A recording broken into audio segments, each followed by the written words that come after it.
자, 오늘은 누가복음 5장 27절, 28절 두 절 말씀을 중심으로 나를 따르라, 나를 따르라. 주보에는 나를 좇으라 그랬는데 이게 옛날 용어예요. 여러분, 쫓는다가 있고 좇는다가 있고 참 발음이 이상한데, 쫓는 거는요, 파리 모기를 쫓는다 그런 거고, 여기서 좇으라 이거는 따르라 그 뜻이에요. 그래서 개역 개정에는 따르라고 돼 있어요. 그래서 고쳐서 나를 따르라 이렇게 설명합니다. 2차 대전 신병 모집 공고가 있는데 벽보 안에 거울이 달려 있고 그 밑에 당신의 조국은 당신을 필요로 합니다. 이렇게 글귀가 써 있었어요. 이게 무슨 말이에요? 거울을 보면 지금 군대 갈 사람이 누구라고요? 너.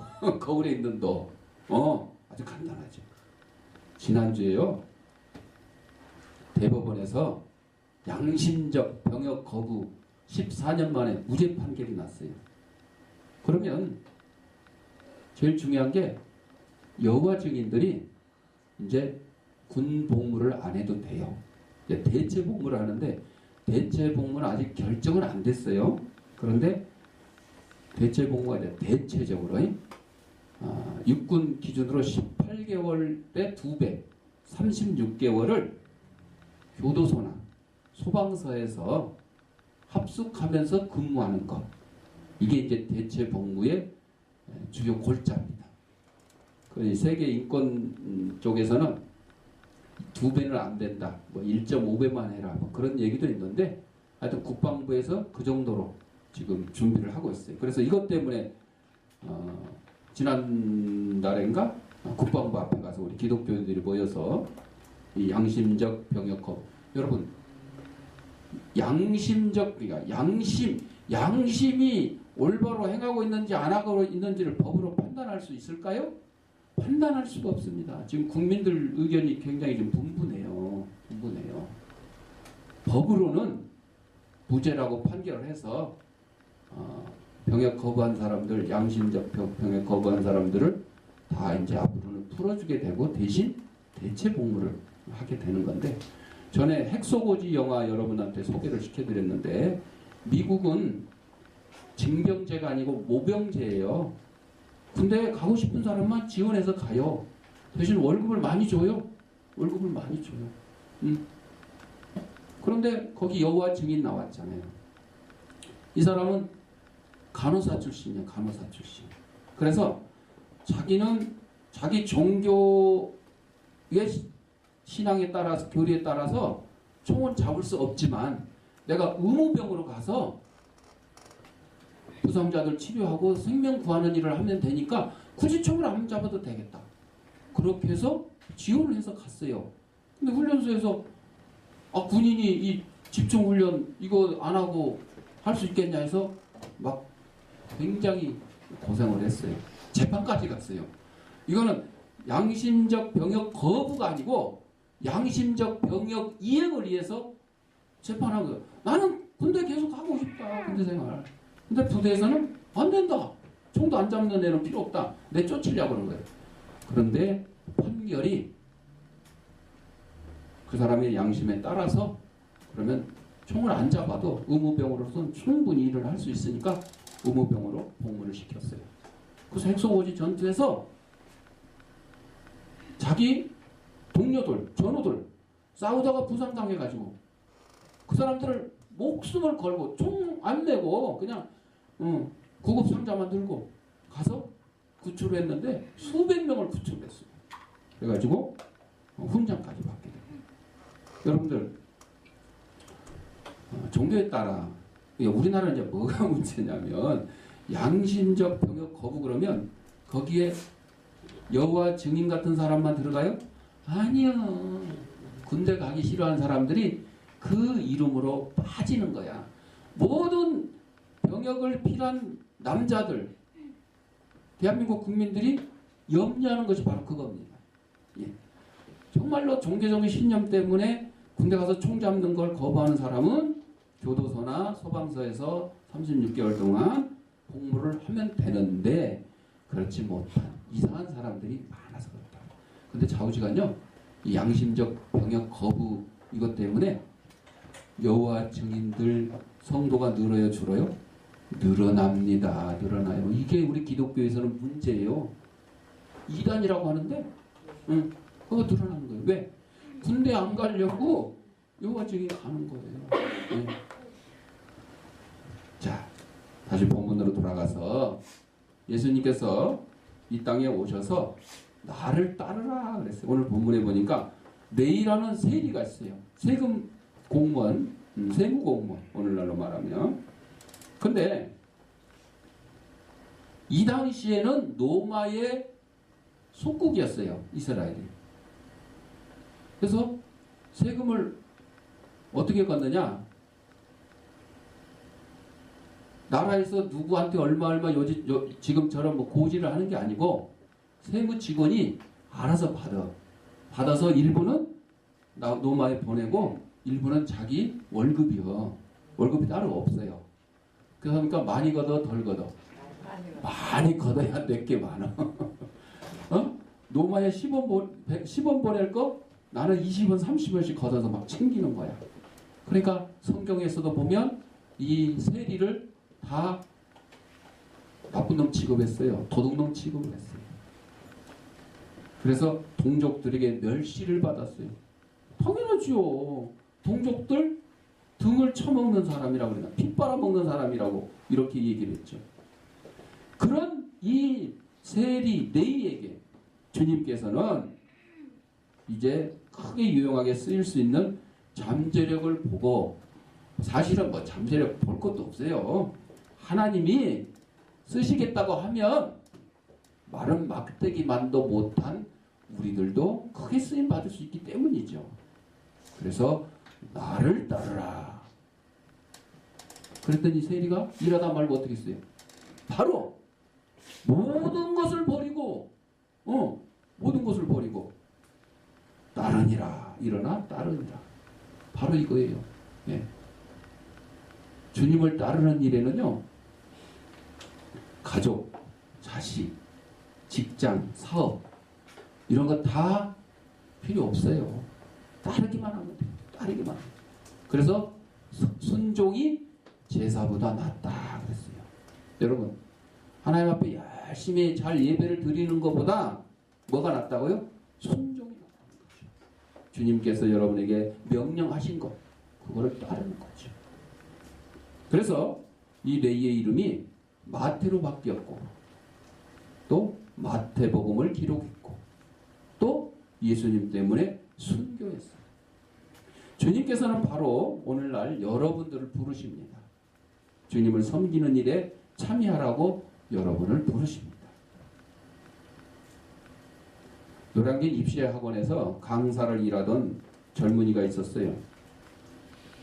가르치는 학생들이 가난해서 신문 배달이나 꾸준 일을 통해서 학원비를 벌며 공부를 합니다. 그 고생하는 제자들을 보면서 그들에게 용기를 주고 싶었어요.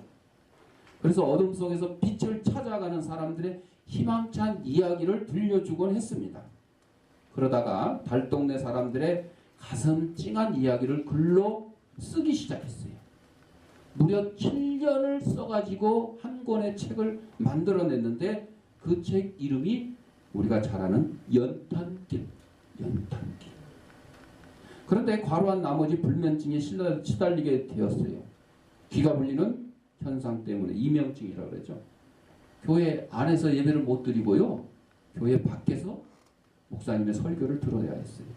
심한 어지럼증 때문에 고통을 당했습니다. 그는 골방에서 종일 하나님과 씨름했습니다. 그러던 중에 하나님께서 그에게 말씀했어요. 네가 쓴 책에 날개를 달아주겠다. 날개 달아주면 좋은 거예요, 나쁜 거예요? 좋은 거요. 그는 하나님께 졸랐습니다. 하나님, TV에 나가서 1시간만 말할 수 있게 해주세요. 기도를 드리면서 반신반의를 했는데 하나님께서 기도에 응답해 주셨어요.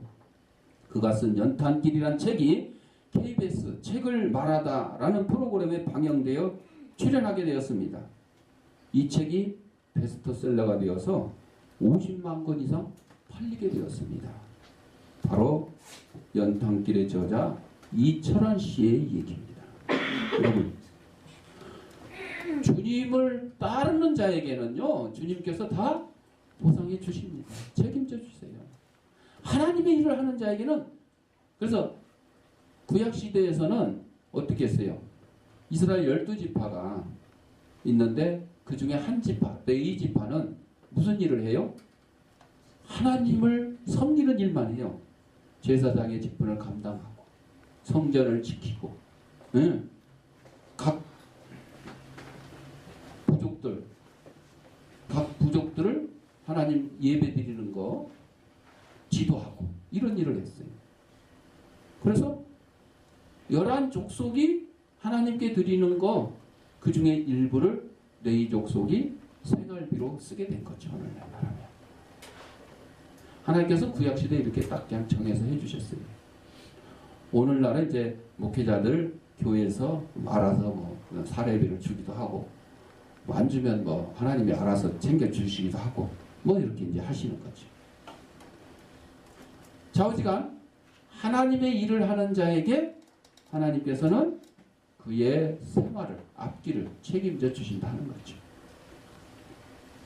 자, 우리가 주님을 따르는 일에는 첫째, 우리가 여러분이 그의 면류관에 달린 한 별이 되기를 원하신다 그랬어요.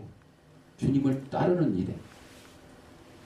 우리의 이름이 어린 양의 생명책에 기록되기를 원하신다 그랬어요. 여러분, 산불이, 산에 가서 산불이 나면요, 그 산불에서 피할 수 있는 방법은 자기 주위를 먼저 불을 질러서 태워버려요. 산불이 오기 전에. 그러면 산불이 와도 내 주위가 다 탔으니까 내 주위에는 불이 번져요, 안 번져요? 안 번져요. 큰 불은 피할 수 없지만 내 주위의 작은 불은 내가 얼마든지 피할 수 있잖아요. 조금 뭐 이만큼 태우고 끄면 되니까. 그런 것처럼 지옥과 심판의 불이 우리를 향해 달려올 때에 이미 예수님께서 자신을 태워서 우리를 지옥과 심판의 불길에서 구원해 주셨다는 겁니다. 예. 그래서 예수님 믿는 사람들은 사탄 마귀의 그 권세에 굴복하지 않을 수 있다는 거죠. 사탄 마귀의 그 힘에 눌리지 않을 수 있다는 거죠. 누가복음 15장 7절에 죄인 하나가 회개하면 하늘에서는 크게 기뻐할 것이다 그랬어요. 아이가 없는 젊은 부부의 불완전한 행복에 아이가 생겼을 때는 참 행복을 얻는 것과 같다는 거예요.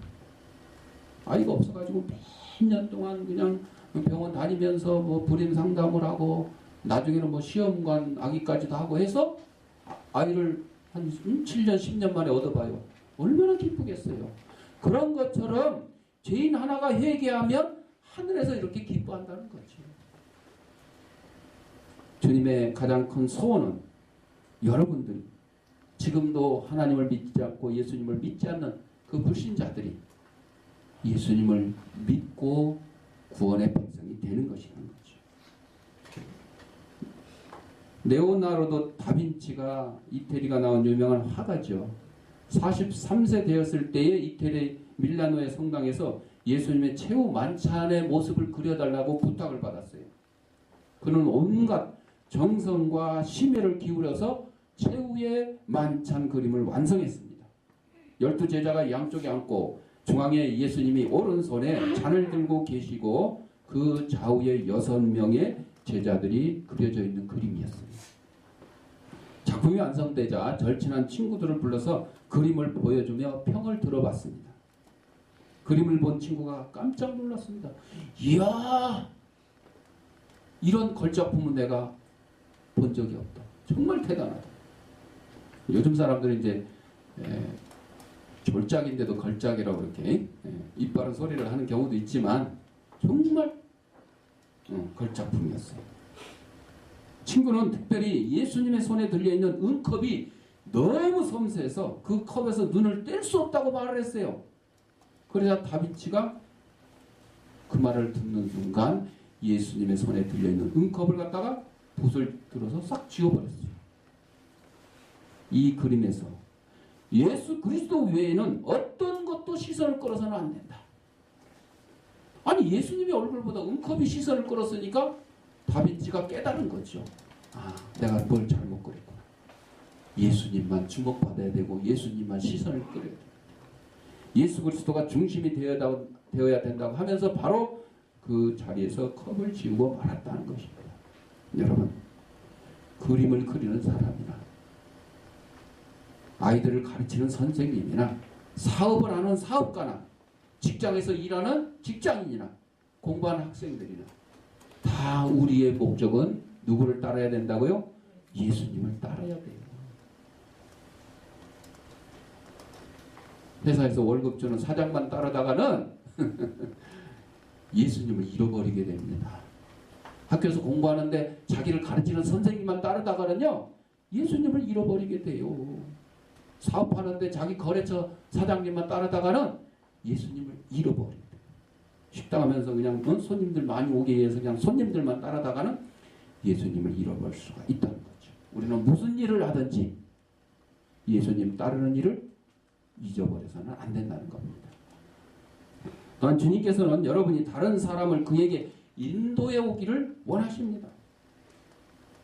불신자들이 우리가 전도하면 싫어할 때가 있어요. 예수 믿으세요. 아, 시끄러 조용히 해. 전도지 주면 아이 쓰레기 그러니까 갖다 던져. 어떤 사람이 이제 전도지를 이렇게 주잖아요. 그러면 받아서 꾸겨서 버리잖아요. 그러니까 그걸 본 어떤 사람이 꾸겨서 줬대. 그랬더니 아 뭔가 하고 펴보대. 거꾸로. 지혜야 지혜. 거꾸로. 한번 해보시오. 반듯한 거 주면 구겨서 버리는데 구겨서 주니까 이 뭐야 그러고 펴보대. 궁금해서. 어떤 할머니 전도법 제가 알려드린 거 있어요. 초등학교 앞에 가가지고 애들 끝날 시간에 딱 앉아가지고 성경책 들고 가가지고 딱 펴놓고 오면 그냥 애들 보고 예수 믿으라 교회 가자 그러면 싫어하고 뭐 그러니까 할머니가 눈이 침침해서 그런데 이것 좀 읽어줘봐. 요한복음 3절 하나님이 세상을 이게 어떻게 이게 뭐 하는 거예요? 저절로 전도하는 거예요. 아니 할머니가 눈이 어두워서 읽어달라니까 뭐 다 읽어줄 거 아니요. 하나님이 세상 그래? 아이고 잘 읽었어. 그 다음에 이것도 읽어줘봐. 이렇게 해가지고 성경을 가르치는 거예요. 주 예수를 믿어라 그리하면 너 안에는 그러면 저절로 전도가 되는 거죠. 저절로 전도가 되는 거죠. 지혜를 가지고 전도를 하면 되는 거죠.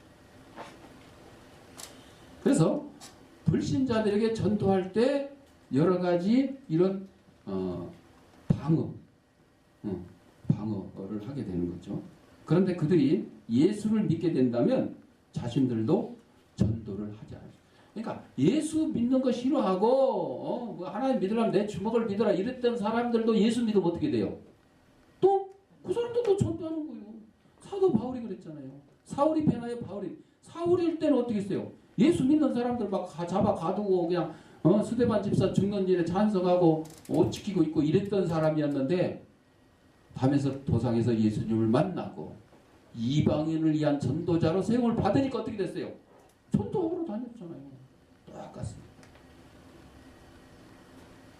그 우편부 우편 집배원 표성원이가 지금 파주에서 우편 집배원 해요.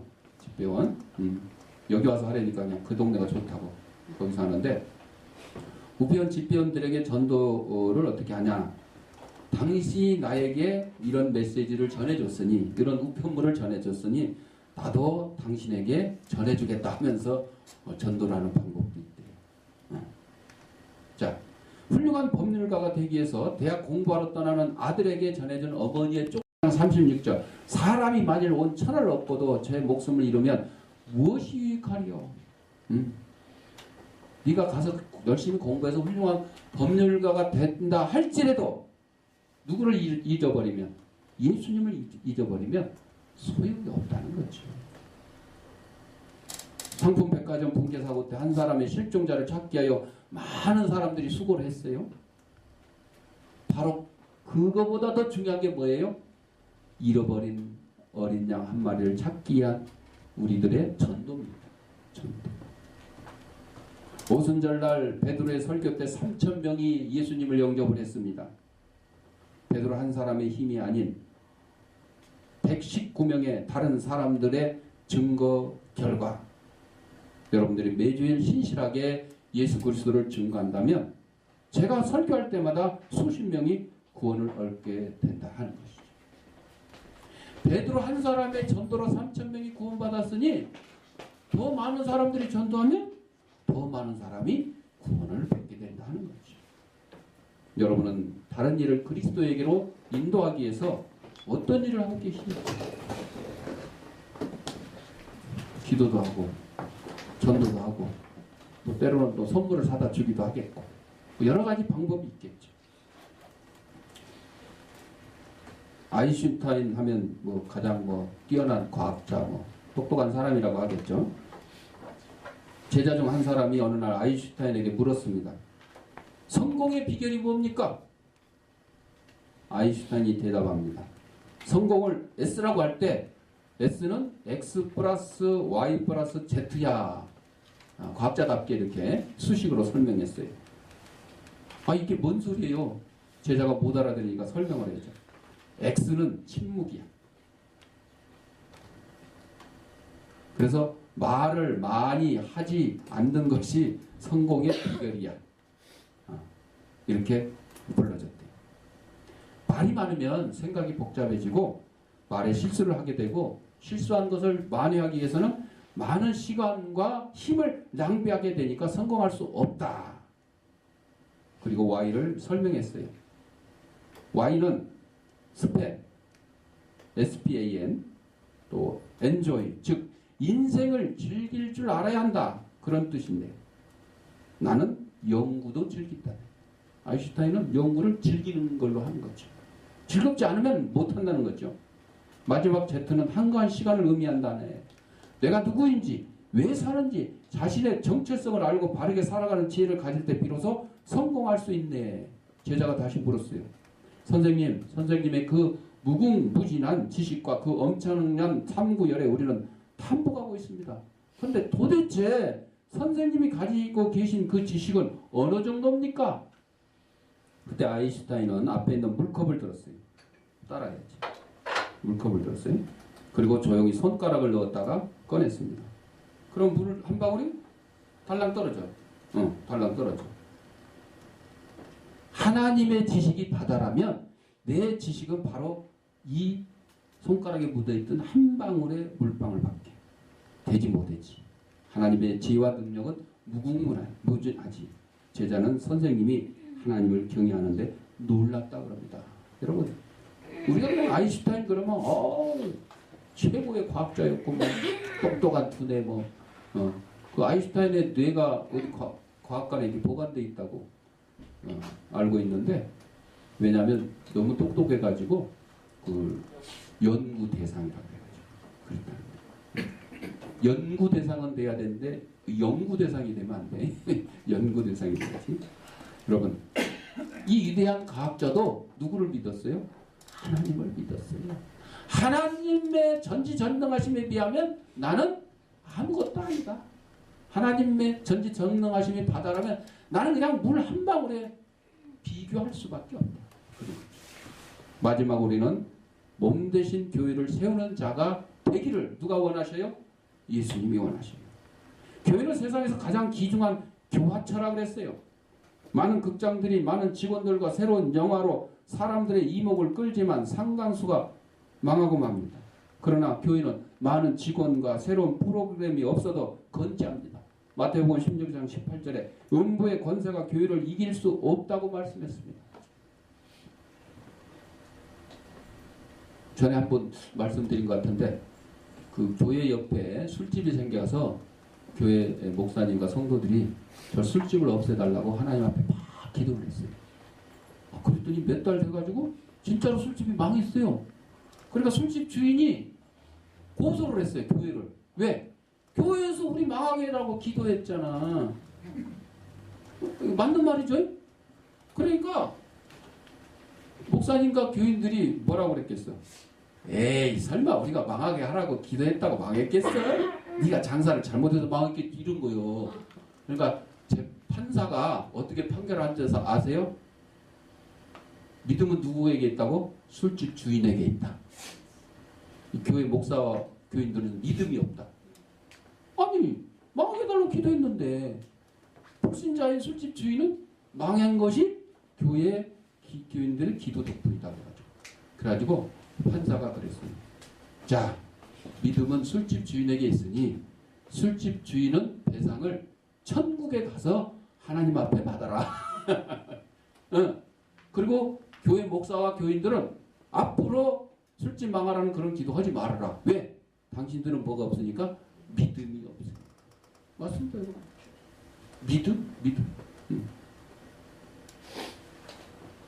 소련의 붉은 군대가 교회를 헐어버리고 하나님에 대한 생각을 없애버리겠다고 했지만 결국 소련이 붕괴되고 교회는 건재합니다. 교회는 개인에게 주어진 위대한 복이라고 했어요. 교회에서 선한 생활 방식을 배웠고 그리스도를 발견했고 세례를 받았고 신실한 친구들을 찾았고 슬플 때 이루와 인생의 전투를 위한 힘을 찾았습니다. 교회를 통해서.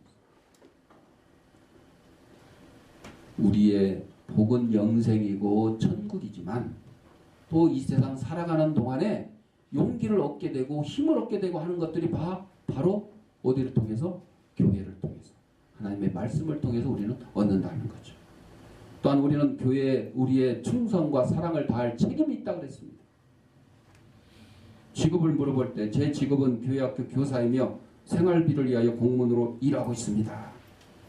그러니까 교회에서 일하는 사람들은 목회자들 빼고는 다 봉사자예요. 봉사자. 그렇죠. 장로님도 봉사, 권사님도 봉사, 집사님도 봉사, 성도들도 뭐 교사, 찬양대 돈 받고 해요? 다 봉사잖아요. 그러니까 이 봉사 제도가 제일 잘 돼 있는 데가 교회 조직이에요. 교회 조직. 그래서 교회에 충성하지 못하는 성도들은 나의 주님과 내 교회가 우선이다. 나는 그분과 교회를 위해 최선을 다하겠다. 나와 나의 하나님에 대한 사랑의 의무 사이에 아무것도 방해가 되지 않게 하겠다고 말해야 될 것입니다. 친구 결혼식이 예배를 방해한다든지 친구가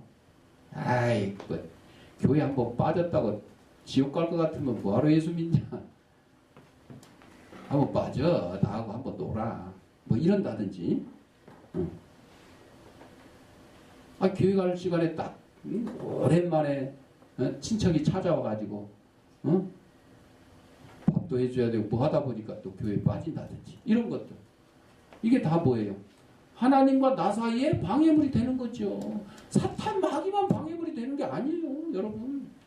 우리의 친척과 가족과 뭐 사회생활 모든 여러 가지 것들이 방해가 될 수 있어요. 시험 공부가 방해될 수 있어요.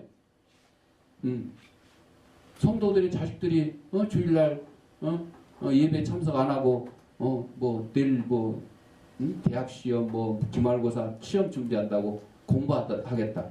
이게 뭐예요? 공부가 하나님과 나 사이를 막는 벽이 되는데 그 벽으로만 끝나면 다행이죠. 죄가 되면 하나님 앞에 상 받기는커녕 벌 받게 되는 거죠. 우리는 또 교회에 대한 재정적 지원을 다할 책임이 있습니다. 최소한 11조보다 많은 것을 하나님 사업을 위해 드려야 된다는 겁니다. 11조도 드리고 주일원금도 드리고 감사원금도 드리고 뭐 건축원금, 구제원금 여러 가지 성경금 명목으로 하나님 앞에 드리는 거죠. 그러니까 11조는 기본이에요. 내 수입의 10분의 1. 그러니까 구약 성경에 12지파가 하나님 섬기는 네 지파를 위해서 11조를 드려서 그들이 생활할 수 있게 한 것처럼 하나님이 돈이 필요해서 드리라고 한 거예요? 아니에요. 하나님의 일을 하는 하나님의 사역을 하는 사람과 또 예배당 이거를 위해서 필요한 거죠. 예배당 운영하기 위해서 들어가는 돈들 이게 다 뭐예요? 성도들이 헌금을 해야지 그거를 지출할 수 있는 거죠. 미개인들이 돼지 잡을 때 꼬리만 모아서 신들에게 바친다 그럽니다. 왜? 돼지 중에 제일 하잘것없는 게 꼬리잖아요. 그리고 나머지는 다 저들이 처먹으려고 그런 거죠. 우리 성도들이 하나님 앞에 헌금하는데 이런 식으로 하면 안 되는 거죠. 예. 아까워서 못 내겠다. 그러면 하나님도 아까워서 여러분에게 뭘 안 줘요? 복을 안 줘요. 물질은 복을 안 줘요. 내가 정말 물질 때문에 어렵다. 그럴 때 하나님 앞에 온전한 11조와 헌금을 드려봐요. 하나님께서 다 채워주실 거예요. 내가 아까워하는데 어떻게 하나님이 차고 넘치도록 주시겠어요? 자식이 살아있을 때 돈이 들어가죠? 자식이 죽은 다음에 돈 안 들어가요. 장례비까지만 들어가지. 장례비까지만. 그럼 끝이요. 교회가 살아있기 때문에 임차료도 내고 전기요금도 내고 기름값도 내고 내고 하는 거죠. 들어가는 거죠. 근데 우리 교회는 돈 쓸 일이 없어. 그러면 그 교회는 뭐예요?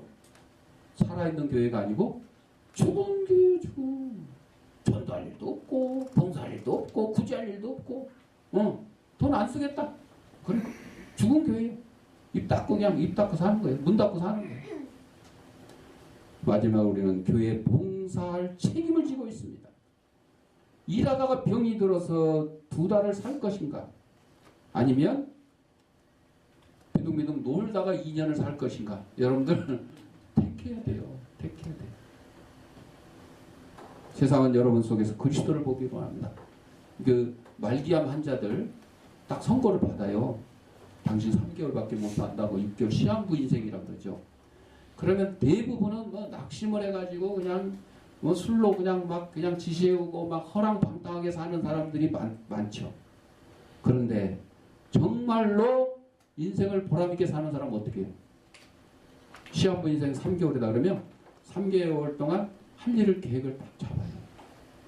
그래서 그동안 내가 찾아보지 못한 친척들을 찾아본다든지 또 버킷리스트 해가지고 100가지 적어가지고 그동안 봉사를 내가 못했는데 이번 3개월 동안 열심히 봉사를 어느 정도 하겠다든지 구제를 하겠다든지 우리 그리스도인들 같으면 내가 전도를 한 명도 못했는데 평생 한 명도 못했는데 이 3개월 동안 내가 그냥 최소한 한 달에 한 명씩 해서 3명이라도 전도하겠다든지 이런 목표를 세워서 시한부 인생을 살아가는 사람들이 있어요. 그러니까 이거예요. 어떻게 살까? 세상은 여러분들 속에서 그리스도를 보기를 원합니다. 여러분 예수 안 믿는 친구들이 여러분 얼굴 보고 쟤 볼 때마다 참 정말 예수님 보듯이 아니면 하나님이 계신 것을 알겠다라든지 이런 얘기를 드려야 되지 않겠어요? 우리들은 하나님의 은혜가 넘쳐 다른 사람에게도 영향을 끼쳐야 됩니다. 주님은 여러분을 원하십니다. 주님은 여러분이 세상에서 가장 위대한 일에 참여하기를 원하시는데 가장 위대한 일이 뭐예요? 복음 전하는 일이에요. 예수 안 믿는 사람들 예수만 믿게 만드는 것은 우리가 못하지만 만드는 일에 동참하는 거죠. 우리 모두 주님의 일에 앞장서는 성도 여러분이 되시기를 주님의 이름으로 부탁드립니다. 기도하겠습니다. 사랑하는